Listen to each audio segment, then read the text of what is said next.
Hello, good afternoon, and welcome. It's Thursday. You always have to remember the day of the week, because when I first started this, I thought I'd only do them on Fridays, so it'd be easy for me to say it's the Friday show live. And now I seem to be doing them every day at different times. So it is the Thursday show live. It's 4:30, and it's other time somewhere else in the world. I've got a really special guest. I said to him just before in the green room, it's one of the first I've done in 100 where I feeling some nerves, which I don't normally get. So I've got to be on my game today. So I'm going to introduce him in a minute. As always, just like to thank some of my community patrons that have been supporting my channel. So Hive Group, Tarsus Group, Easy Fares, Rarisney Insurance, 19 Group, and Smart Digital. And my website is now up and running after a number of months trying to get it done. So go to danassor.com. To catch all of my shows on demand, all of my schedules. You can watch them on listen to them audio on Spotify, and obviously visually as well. So my very special guest today, he's an award-winning entrepreneur, a podcaster, a best-selling author.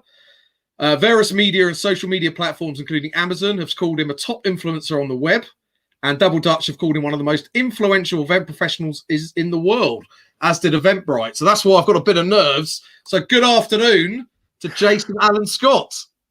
Sawabona, greetings and salutations, my good man. Thank you. I was really looking forward to this. So hopefully we're gonna do a good job. And we were just discussing, Jason. I'm a North Londoner. You're South London, so I really should ask you first, what are the merits of living in South London? I'm on the river. I can take a scuba, better known as an Uber boat, into London, which I absolutely love. I feel like I'm a cast member of Grey's Anatomy. I can run to the front of the boat and put my arms out and hope someone holds me as handsome as Leonardo DiCaprio. And I get to see the river every night, which I love. Fantastic. I do a run on the river. It's got a great community. I'm in an enclosed space. It feels like a bubble inside a bubble. We've got a gym and a cinema and a private suite, and everything kind of works on a subscription base, which is pretty much how I work my life. So I love it. Fantastic. I mean, we've got some of those things in North London as well, but it's fine. We'll let you have them over there. So I've introduced you. I mean, you've obviously done a range of things very successfully in your life. I gave you an introduction, which I just stole off your LinkedIn profile. How would you introduce yourself? As someone that has lived life on his own terms, who realizes the preciousness of both time, commitment, and relationships, and hopes that when he dies, he can answer 3 questions with absolute confidence. Did I live? Did I love? And did I matter? Wow. That's the end. We should just end it there. I don't know how I can't go on for that. I mean, I feel very emotional. That is some deep stuff for a Thursday afternoon. We're going to talk about, I know you're very, very busy and you've kindly given me about half an hour. So I'm going to get straight into it. We're going to cover a few topics today. Should I just to say everyone that is listening live, and we've got a few, thank you also for people that are watching on demand. We're going to talk about entrepreneurship, influencers, and also working from anywhere, remote working, and a bit about your new business, Copers. But let's start off. Entrepreneur. I was looking up the definition, as you tend to do when we talk about these things. I've got various definitions, but I'm going to read one out, which I think I got from the Cambridge Dictionary. Not that I own one, everybody, but I found it online. A person who organizes and manages any enterprise, especially a business, usually with considerable initiative and risk. Do you concur with that? I do indeed concur. Nice Catch Me If I Can reference, Leonardo DiCaprio fans. I definitely do. I was talking to someone recently, a part of the Founding Network, big shout out to them, and there's an entrepreneurship networking community. And they said, well, how do you define entrepreneurship? Can you learn it? Is it, is it innate? And I said, I believe it's a learnable skill. I think it's a nurture thing. I grew up where everyone was in a trade. We're very much poor, so hoping for working class, dreaming of working class. The best my family ever thought I could get is a plumber, which would have been a great career, actually. Yeah, absolutely. And that was the dream. That was the absolute goal. I'm the first person in my family history to get out of high school. So, we had some real lofty ideals, and I kind of really love the idea of an entrepreneur. I love the idea of using your own initiative, taking on risk, and trying to minimize it as much as possible, and providing yourself with the life you wanted versus working for someone else and being forced to do what they wanted you to do. Sure. So you think it's a bit of nature, I guess, because how do you know? Like, I grew up in a middle class background in North London. I guess I was always going to go to university. I didn't even think about not going. I always just thought I'd get a job, and then obviously build from there. In a funny way, are you suggesting that if you don't have all those privileges, it's a struggle, so you strive, and then you end up becoming an entrepreneur by default? I believe that necessity is the mother of all invention, and hence, if you're forced into a position where you don't have as many opportunities, it's far easier, as horrible as that word is to use in this particular context, to become an entrepreneur. To go, I can't find a job. The world is against me. I'm, for whatever reason, at least in the areas that I want to be working. So I'm going to create my own role. I mean, my very first company ever, I was 7 years old. I wanted to see the circus. So I invented a circus. And I got the kids to play parts, and I got the parents to pay for tickets. And we all got together in the what you would call what do you guys call it over here? Those council flats. We had a group of council flats, and we put together a circus in the middle of the council flats, and all the parents paid whatever they could to come around and watch. And we used that money to buy sandwiches and juice and fruits, and that was it. I invented a circus because we couldn't afford to go to the circus. And then I did a t-shirt company because it was the easiest business I could possibly find outside of a lemonade stand. And so grew my entrepreneurial skills. You buy a t-shirt for a pound, you get a print for 50p, you charge £2.50.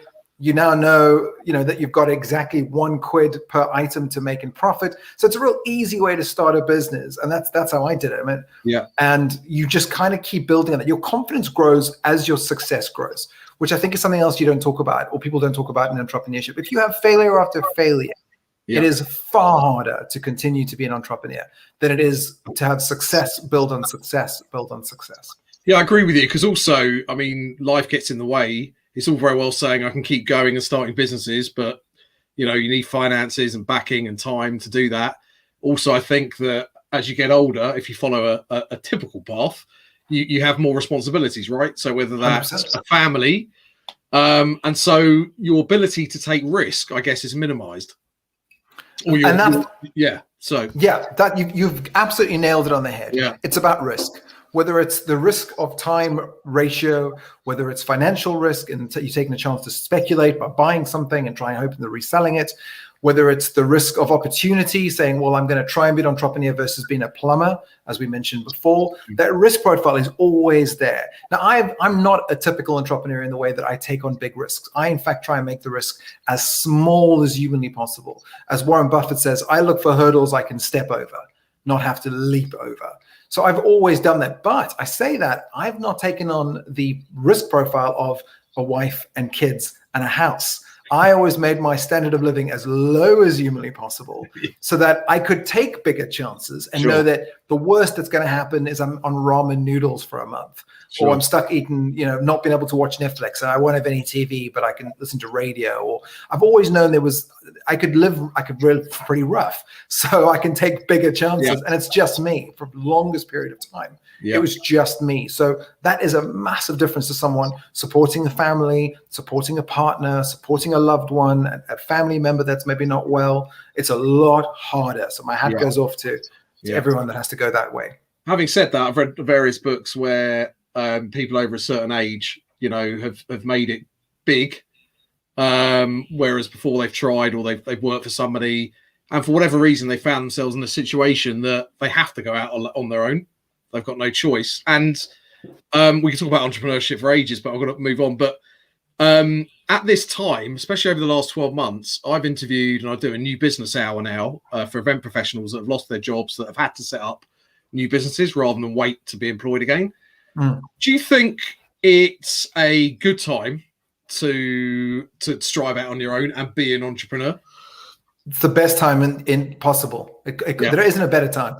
The best times for entrepreneurship are in times of struggle. So in what many in the stock market would call, I think it's a bull market, right? When things go down versus a bear market, or it might be the other way around. No, it's a bear market. So it goes down, it goes to hibernation. If I knew, I wouldn't be sitting here. Okay, so it's a bear market. So here's what happens. People don't realize this. When people are spending a lot, there's a lot less chance for them to try something new. When things were great, no one was going to get a part-time job as an Uber driver. No one was going to rent out their spare room to Airbnb. But when things were bad, 2008 financial crisis, and you needed a way to make extra money, you were more than happy to take on a job as a driver for a taxi rank. You were more than happy to rent out your room to a stranger you didn't know who came in and paid you per day. So there's real opportunity in struggle. There's real opportunity in down markets. We've seen the biggest jump in financial wealth since the Great Depression with this recent 1 year in the pandemic. $13.2 trillion, Forbes said, is the new amount of money just by the billionaires on their list. Now, they've never seen so many billionaires in history. They've never seen such a jump in wealth in the space of 1 year. Why? Because people are willing to try things in times of despair, right? McDonald's, it was during the Great Depression.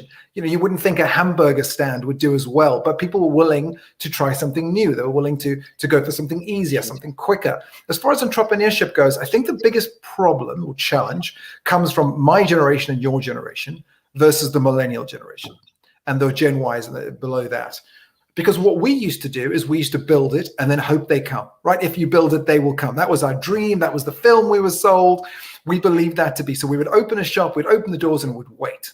Well, the new generation is far smarter. They go out and ask people, what do you want? Pay me up front, then I'll go off and build it. And that's safe. That's when entrepreneurship is far safer than it is to have a job. When you have a job, you've only got to upset one person. And I know I've pissed off a multitude of people and you lose your job. Yeah, exactly. Where now I've got to piss off over 116 different clients to lose my company. Yeah. It's far easier. It's far safer to have a startup, have a lifestyle business than it is to go and look for a role. Roles are getting lost every single day.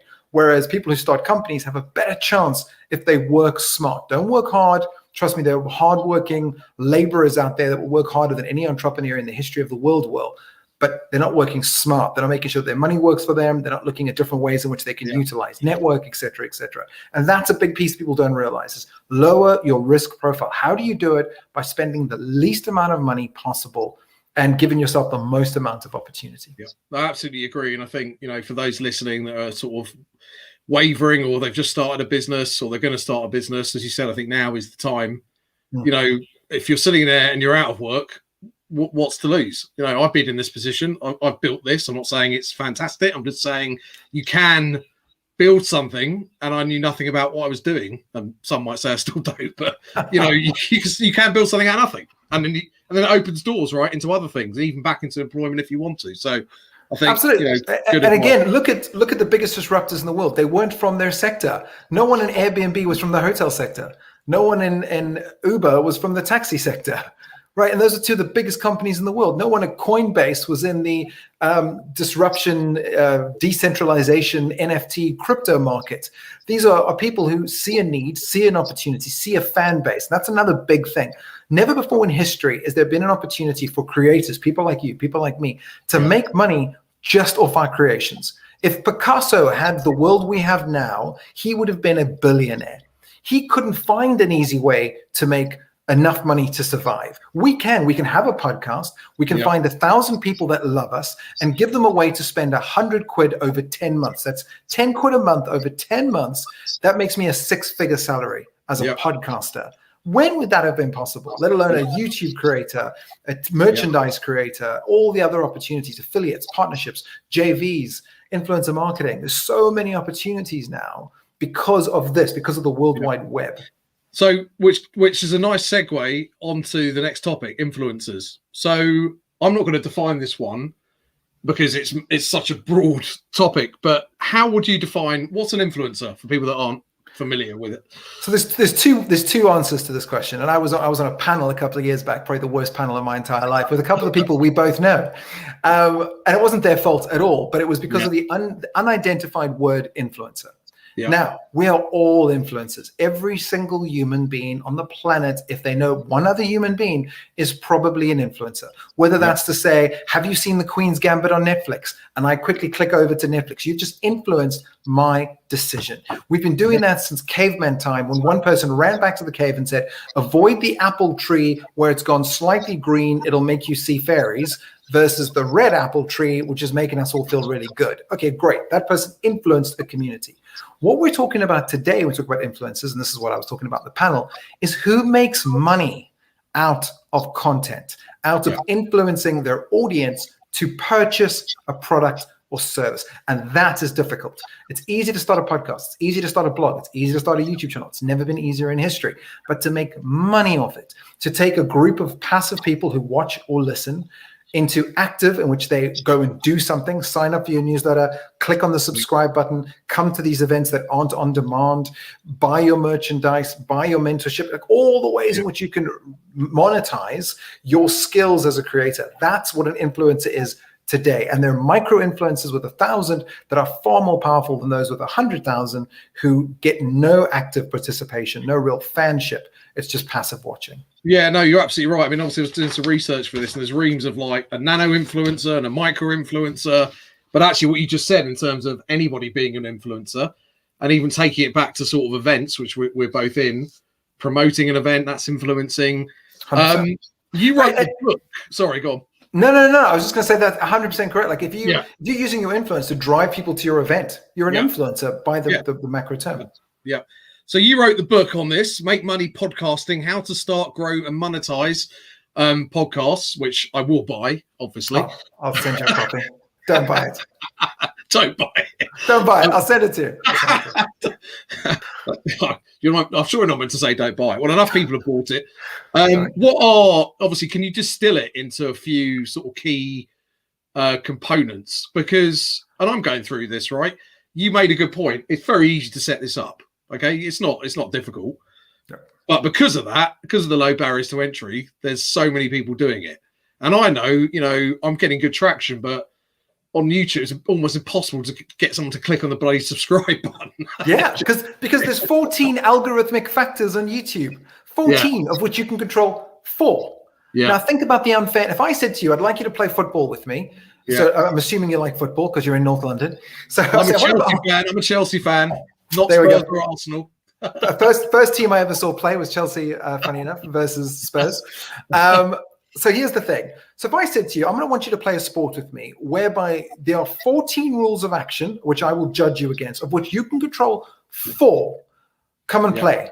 You'd say there's no way I'm playing that game. Let alone am I spending time or money on that effort. Yeah, the odds are stacked against you, Odds stacked against you. Yeah. There's motion creates emotion. The fact that the camera constantly moves. There's editing tricks. There's the breaking of psychology. There's pattern disruption. There is the geography. YouTube's always will promote anything that's US based. It promotes anything listened to or watched more than 5 minutes long. It's got various adverts and features if it's longer than a certain period of time. There's so many rules in that thing. But all you can really control is smash that notification, hit that subscribe button, and comment below. Well, okay, that seems slightly unfair. Well, our podcasting has 3 algorithmic factors, and you can control all 3. Subscribe, give me a 5-star review, and leave a comment. And in season 1 of a podcast, and that's one of the things I'll tell everyone, is you should focus on making fans. That's all you want. Forget everything else. You want people that love your content, and that when you launch a season 2 and you say, hey guys, I now need you. You've already done the 5-star. You've hit the algorithm. We're doing well. We're getting the traction we need. I now need you to go and join the newsletter, because I want a one-on-one chance to indoctrinate you to love me.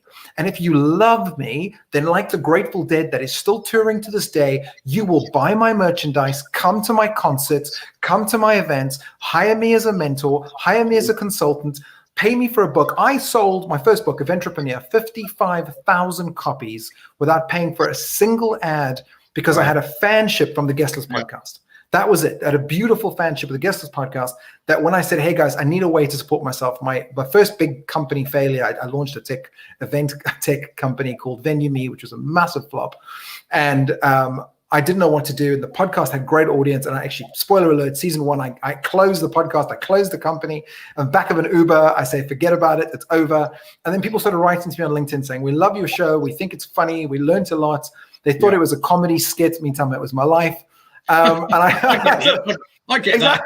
Thank you very much. And I said, I said, well, what do I do? And someone said, well, what do you do if you started a business? And I said, well, the first thing I do is I learn about the people that are doing really well in my sector. So I hired a mentor. I hired a 7-figure podcast mentor, a guy called John Lee Dumas, EO Fire.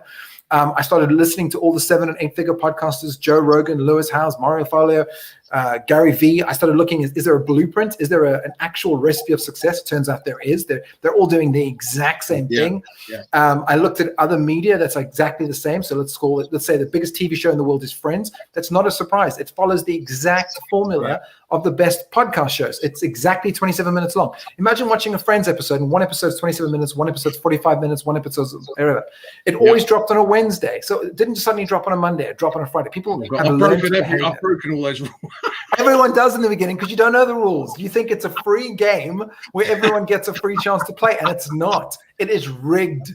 But if you know the rules, you will always do better. There's so many ways to monetize a podcast. When I originally started, I thought there were 5, and I thought I was ahead of the pack because most people knew about 3. Then I learned about 7. Then I learned about 12. Then we launched a podcast school where we taught people how to do podcasts. Then we learned another 5. And I thought, wow, from my students. And now we had 17. Then I launched a media company called the Podcast Company. And then we found another 5. And now we're on 24 ways to make money from a single podcast show from our own students and clients coming back. And we've got one client who launched a podcast and then got bought. His company got bought. That we wouldn't have thought of that as a monetization strand for starting a podcast. Sell it. Exactly. I've sold 2 channels. I own a piece of 2 different companies because of a show. So that's another monetization. But there's so many simple ways. By listening to you, Dan, classic example. I was watching you do a great interview with Jeremy King. And I remember thinking to myself, if I do another event, I'm going to have you come in and be a moderator because you're great at spurring questions and drilling down. Well, that's a monetization strand right there. That if you simply said, hey guys, by the way, if you've enjoyed my podcast, if you'd like me to come to your shows, come to your events, please go to my website right now and, drop me an email. I just started promoting myself. Good. Well, that's the thing. So that's an easy way to monetize. But you want to start really, really small. You need someone to give away £1, right? Like buy me a coffee, send it to my PayPal.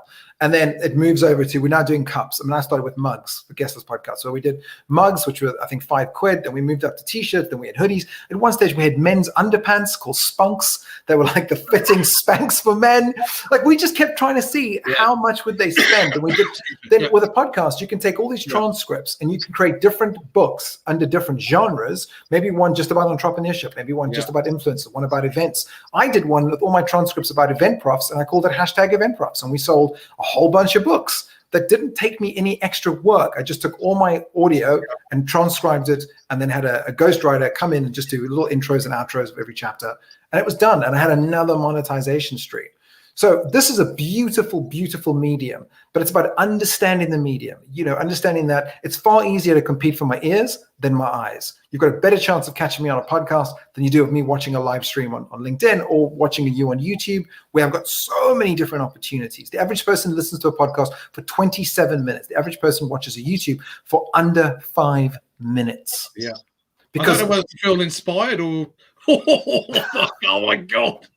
You should be inspired. You've got something great. You've done lots of episodes. This is turning into some sort of training sessions, but I think people are enjoying it. I hope so. That's great. So there's so many. There's a proliferation of social media channels, right? Yeah. Obviously, TikTok, Instagram, Snapchat, all the others. And okay, hold on. But let me challenge you on that. So I get that a lot. People say to me, "But Jason, there's so many channels. Like, what do I do?" And then I say to them, "Do you have a website?" Yeah. 1.3 billion websites. Why did that not stop you from starting a website? Sure. Like, that doesn't make sense. There's only just over 1 million podcasts. It's the smallest pool or pond you could possibly swim in is starting a podcast. Yeah. Like it honestly is. It's only judged on 3 things: entertainment, information, and how good is the sound quality. That's it. That's a pretty low barrier to entry to be able to get in and compete with the likes of Joe Rogan, Russell Brand, these massive superstars who are no better than you when it comes to my listening experience. Because if I've got a bad pair of headphones, they could sound like anyone else. They don't get to the thing of a big fancy Casey Neistat YouTube video with great editing and music and inspirational quotes. So I think that's another thing people don't realize. A lot of these places, they call you a user for that exact reason. There are only 2 places or things in the world that calls you a user: a drug dealer and a software company. And you need to ask yourself, why is that? because they're getting out far more than you think. And they both make the same margins as well, I think. Absolutely. And I say this as someone getting into software. Absolutely. Right, moving swiftly on. Working from anywhere or working from home. So I'm sitting here at the end of my bed, and people have been obviously working in all sorts of places over the last year. What's your view on sort of remote working in general and the sort of benefits and challenges that people face? I'm a massive component of working from anywhere. I've always been a massive component of working from everywhere. Now, it's myopic. There's no question about that. It comes from a very singular point of view. One, I have an autoimmune disease, multiple sclerosis, that makes some days incredibly hard to walk out the door, to get out of bed, to change my clothes. There are days when I can't put the buttons on my shirt. I've got these little clip buttons that I can clip my shirt on, so I don't have to worry about the fidgety getting my fingers to work. So already, the fact that I can work from anywhere, the fact that I can work from my home versus trying to get to an office helps me massively. I once worked for an amazing company, I won't mention it, but they know exactly who they are after listening to this, who bullied me terribly when I first started in the events industry. I knew nothing about events. I didn't think I was capable of being bullied. I'm 6 foot, I'm pretty strong, I can take care of myself, but I was emotionally pushed and pulled left, right, and center. That doesn't happen when I work from anywhere, when I choose my cohorts, when I choose the atmosphere and space I am in. I believe that work from anywhere allows more inclusion. I believe it allows more opportunity. Now, that doesn't mean it doesn't come with its problems and its headaches and its problems like technology and Zoom fatigue, etc. But I've now been working from anywhere for over 7 straight years. Yeah. And I can tell you now that the benefits, I mean, last year when everyone was struggling and worked from home, and I'll say this, I escaped just before the lockdown, and I worked from Lisbon for a while, then I worked from Mexico for a while, and it was incredible. And there was these huge communities of people, digital nomads they're called, I didn't even know they had a name for them, who are people that travel the world working from anywhere. And that's on a mass scale. But the micro scale is, maybe you think working from home means your home. It doesn't. You can work from a friend's home. They just need to be out if you want to obey the law. You can work from a cafe and book a space and say, I want the space for 4 hours. Can you do me a deal for $20 and I'll get But that's you as an individual, right? If we think about companies. Yes. Okay, so I've got a friend's business who's got 20 employees. They've decided not to renew their lease. And actually, they're going to work in various units. And we're going to come on and talk about Copus in a minute, but and how that sort of facilitates that. But do you think, though, a company will lose that sort of togetherness of their ethos, maybe what the company stands for? One of my favorite companies is a company called Treehouse. Yeah. And I actually had them on one of my podcasts, I think season 3 of the Guest List podcast, a gentleman called Ryan Carson's, him and his. And Ryan is one of the most incredible people, massive staff, working from all over the world, building an online schooling system. Now, his ethos, his culture is unbelievable. And yet no one works together. None of them have ever worked under the same roof, I believe, at the time. I don't know if that's been changed since. Okay. But and the more you do research on this, the reason that working from anywhere has grown by 420% since 2011 is because we realize presenteeism is less important than productivity. It's far more important that we get the job done in the best way possible than it is to get the job done on the way that it's always been. And we can create culture by all meeting together at a foreign space or by all being on systems. In fact, Microsoft is working on a beautiful piece of software called Microsoft Mesh, where we augmently all appear in the same space and we can work as if we're in the same office and we can share pieces of technology and we can move things across. I mean, if you get a chance, YouTube Microsoft Mesh, it'll blow your mind. Wow. It's like we're I've demoed various systems of people that have come up with. I mean, it's almost like exhibition halls where years ago they tried to be translated online virtually. So I'm still sort of, for me, the jury's out whether that also would be the case. But I guess technology's moved on that it's sophisticated enough to replicate that experience and not be sort of contrived. You said it beautifully there, and that's why I apologize. I interrupted, which is the first rule of podcasting: never interrupt the host ever. I was asked once about my work-life balance because I was working a lot. I've written all these books. I was flying around the world. I have 3 companies, and I run all at the same time, all with remote workers all around the world.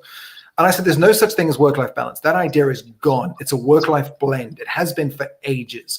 It's just that we were scared to admit it. Most of us work at some point from home. We were bringing our work home. When we could, we were jumping on our laptop. We're getting things on our phones. We're doing little jobs here and there. And all we're going to see going forward, my belief, is a hybrid version of the same thing.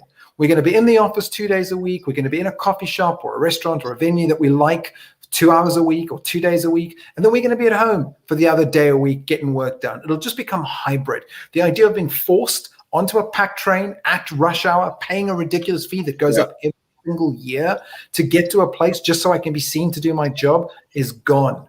What we're going to see is an opportunity, and we've seen this with some of the biggest companies in the world. I did a blog on LinkedIn just recently about this, just going, work from where you want.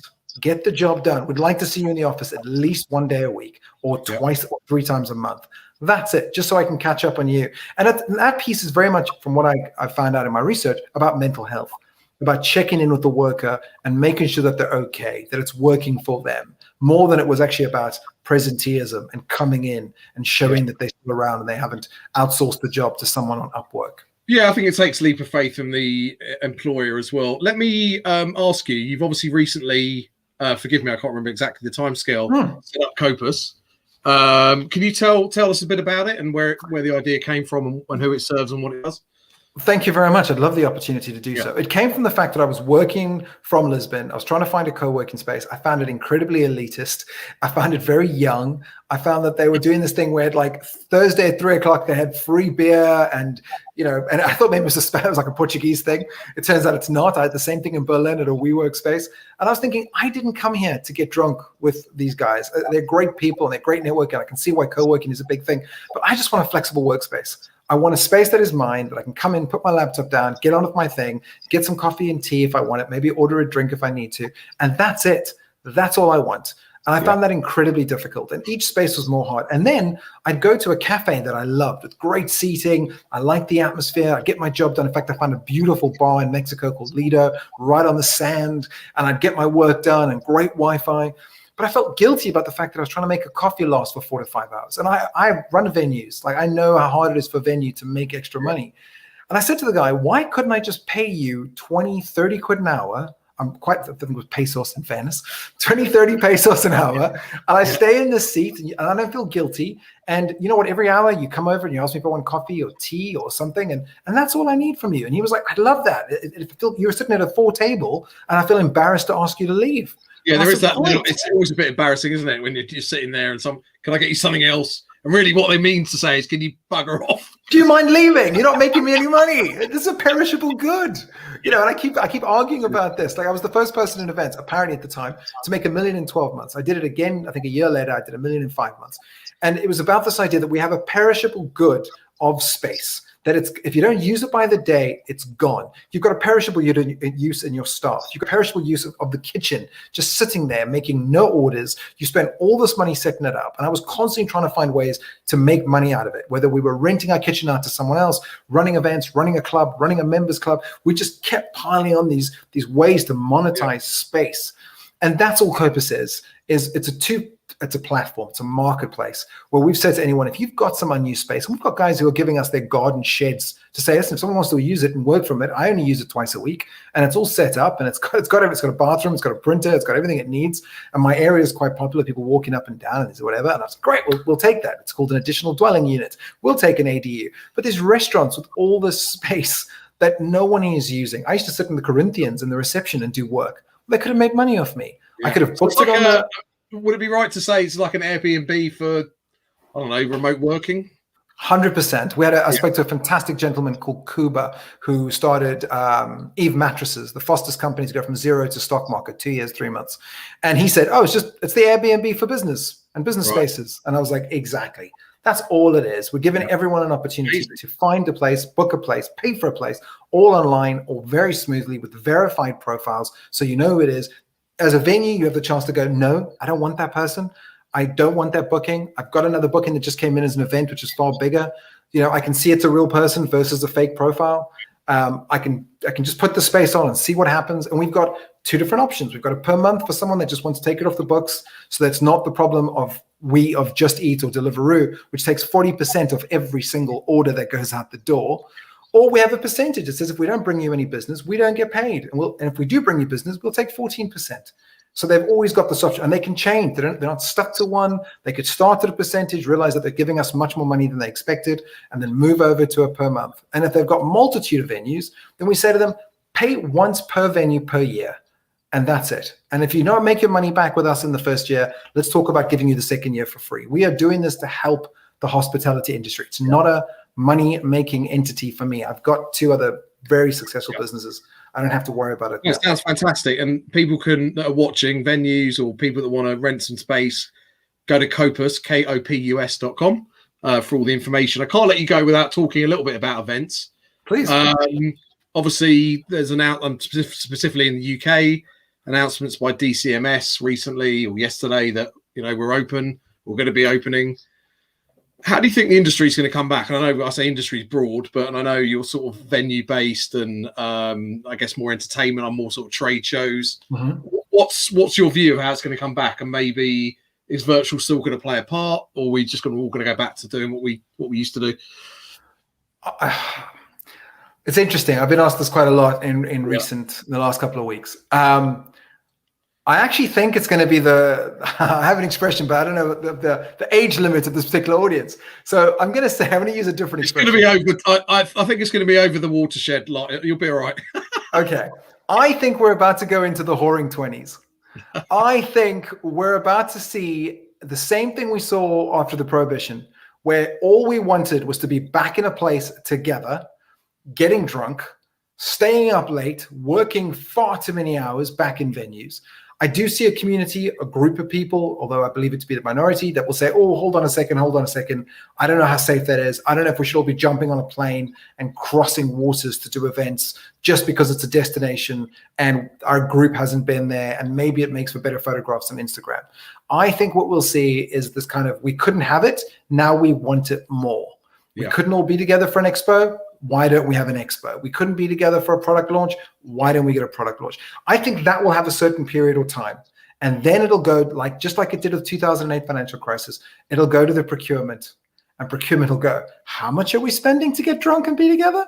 How much are we doing in fines and people doing terrible things they shouldn't be doing after the watershed because they're getting drunk in a group tightly together, just like they did before? So let's do some of this hybrid. Let's do some of this virtual. If we can, let's do it as a Zoom. If we can, let's do it as a StreamYard. If we can, let's take it to a virtual opportunity, a Hopin, et cetera, et cetera. And then we'll see just like we're seeing a hybrid with work and workspaces, we'll see a hybrid of virtual events and in-person events. But in that beginning stage, I think we're going to be crazy for physical attention. Yeah. We're going to want to be out there. I'm going to want to shake your hand. I'm going to want to hug you. I'm going to want all those things that make our community so good. Let's. I can't promise you anything. I don't know about you, but I've booked about 50 different pub gardens over the next 2 weeks. So I won't be able to shake any hands after somewhere in the gutter. What event finally are you most looking forward to, Jason? Whether it's professional, personal, actually, probably more interesting. Thank you very much. This is very embarrassing. I have a haircut booked for next week, Tuesday. I'm more excited for that event than any event. I've been cutting my own hair for a year. The idea of some professional at Ted Baker cutting my hair makes me so excited. Outside of that event, I want to travel. I miss meeting the people we talk to over online. A lot of our clients are all over the world. A lot of my readers are all over the world for my books. I want to be able to go over and see some of them. I'd love to see IBTM again. I was a big fan of that event. I love Square Mill. I love the Cool Venue Awards with Wesley and his crew. I'd love to see all of that make a comeback. And hopefully in the not too distant future it will. Jason Allan Scott, thank you so much for your time. I'm going to pop you in the virtual green room. Don't go anywhere. I'll have a little chat afterwards, if that's okay, just for a minute or two. So thank you so much to Jason. Fantastic. Could have spoken to Jason for hours, but he's got more important things to do. Thank you for listening live, guys. Thanks for watching on demand. I will also put it into audio even. So you'll be able to watch that. Go to danassor.com. I've got some other fantastic guests coming up. Please check the website and the schedule for that. And have a great Thursday evening.